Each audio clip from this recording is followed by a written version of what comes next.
एक दिन एक गांव में भूत आता है। देखता है कि सभी गांव वाले बहुत गरीब हैं। किसी किसी के यहां तो शाम का खाना भी नहीं रहता। बच्चे भूखे पेट सोते हैं। भूखे पेट सोते हुए बच्चों को देखकर भूत को उन बच्चों पर दया आ जाती है। वो सोचता है क्यों ना मैं इनकी परेशानी को दूर कर दूं। हो सकता है अच्छे कर्म करने से मुझे भी भूत के जीवन से मुक्ति मिल जाए। ये सोचकर भूत हवा में उड़ने लगता है और गांव में पैसों की बारिश शुरू करने लगता है। गांव में पैसे बरसते हुए देखकर गांव के सभी लोग खुश हो जाते हैं और पैसे लूटने लगते हैं। गांव वाले बहुत सारा पैसा लूटते हैं।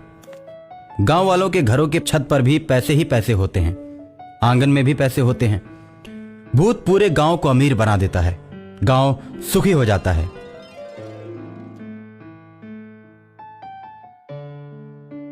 गांव के सभी लोग भर भर पेट भोजन करने लगते हैं।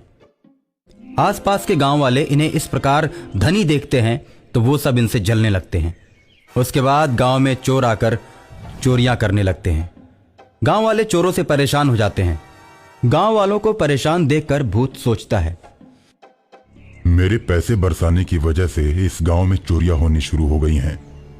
जब ये लोग गरीब थे तो कोई भी इन्हें पूछने नहीं आता था। अब जब ये लोग अमीर हो गए हैं तो चोर इन्हें सताना शुरू कर दिए। अब मैं चोरों को पकड़ लूंगा। रात में चोर चोरी करने के लिए मुखिया के घर पहुंचते हैं। जैसे ही घर में जाते हैं भूत बाहर से दरवाजा बंद कर देता है और चोर चोर चिल्लाने लगता है। गांव में किसी के चिल्लाने की आवाज सुनकर गांव वाले जग जाते हैं। चोर चोर चिल्लाने की आवाज मुखिया के घर की तरफ से आ रही थी और लोग दौड़कर मुखिया के घर की तरफ जाते हैं। मुखिया का भी पूरा परिवार जग जाता है। सभी के इकट्ठा हो जाने के बाद लोग दरवाजे को खोलते हैं और चारों चोरों को पकड़ लेते हैं।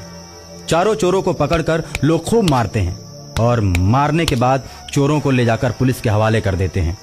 पुलिस भी चोरों को खूब मारती है और जेल में बंद कर देती है।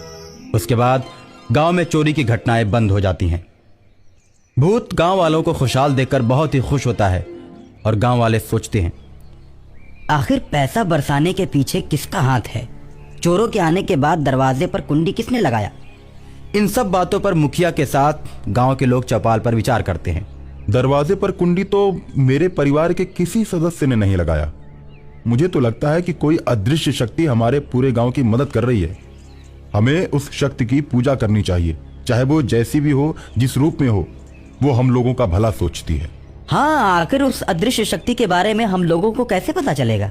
लोग अभी बात कर ही रहे होते हैं कि भूत प्रकट हो जाता है और कहता है,